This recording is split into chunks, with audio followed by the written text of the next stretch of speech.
दृष्टि रखो। दृष्टि चूक गई तो रत्न है।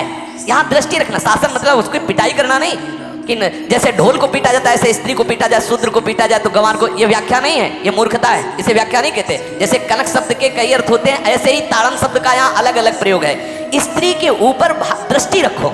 किस भाव की दृष्टि रखे? क्योंकि वो हमारे यहाँ रत्न की तरह है। कहीं कोई ऐसा ना हो कि कुदृष्टि वाला कोई उस पर हमला कर दे। पाणी ग्रहण संस्कार में रक्षा का भी सूत्र बताया जाता है कि आपको अभी ये समर्पित है, आप इसकी रक्षा करें। हमारे शास्त्रीय सिद्धांत में देखो, कभी भी स्त्री को अकेला छोड़ने का सिद्धांत नहीं पाया गया।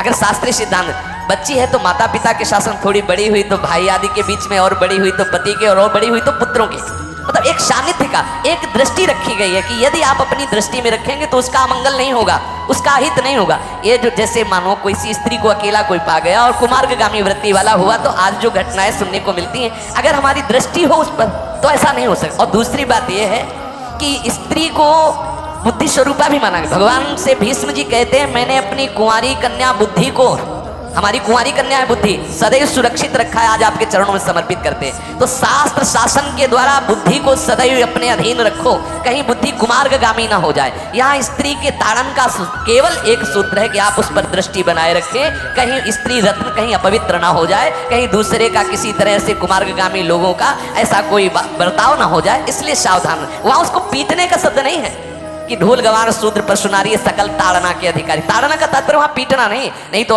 विद्वता में देखो तो एक से एक, साधुता में देखो तो एक से एक, वीरांगना देखो एक से एक, ऐसा नहीं कह सकते। क्योंकि जो सामर्थ्य पुरुष में, वही सामर्थ्य भगवान ने स्त्री में भी दी, क्योंकि भगवान के ही दो रूप हैं, एक स्त्री और एक पुरुष, समझ रहे ना। तो इसमें एक ताड़न शब्द का कई अर्थ होता है। भगवान की साक्षात शक्ति स्त्री है। अगर कोई इस भाव से देखे कि स्त्री तो केवल ताड़ना मतलब केवल गाली दे के बात करना, ऐसा नहीं। जिस घर में स्त्री का अपमान होता है उस घर का नाश हो जाता है, निश्चित हो जाता है। आप देखिए, रावण का सत्यानाश हो गया जगदम्बा सीता के प्रति, दुर्योधन का सत्यानाश हो गया द्रौपदी के प्रति।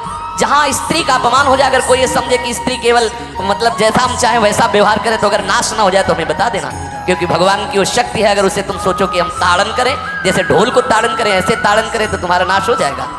बिल्कुल सच्ची बात समझ लीजिए।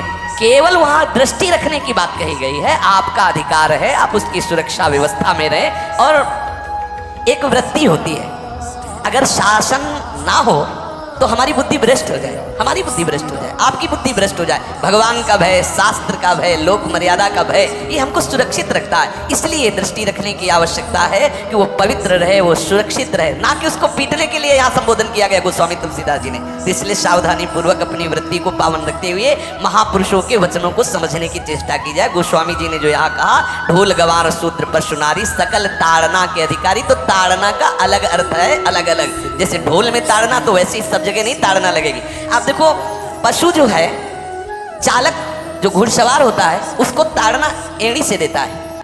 अब चालक जो होता है घुड़सवार एड़ी से, किसान जो होता है वो बैल को बोलता है दाहिने, जैसे हल जोतने होता है बाएं, वो भाषा समझता है, बाएं मुड़ जाए, और नहीं मुड़ता तो पीछे आ रही है एक छड़ी, उससे वो इशारा देता है, वो समझ जाता है। पशु को अपने इशारे से चला लेते। अब उससे कहे, खड़ा होकर हाथ जोड़ के कहे कि भैया बैल देवता अब थोड़ा दाहिने मुड़ जाओ, तो नहीं मुड़ेगा। जब लगाम पकड़ी और थोड़ा ताड़न किया और बोले दाएं, तो फौरन दाहिने मुड़ गया।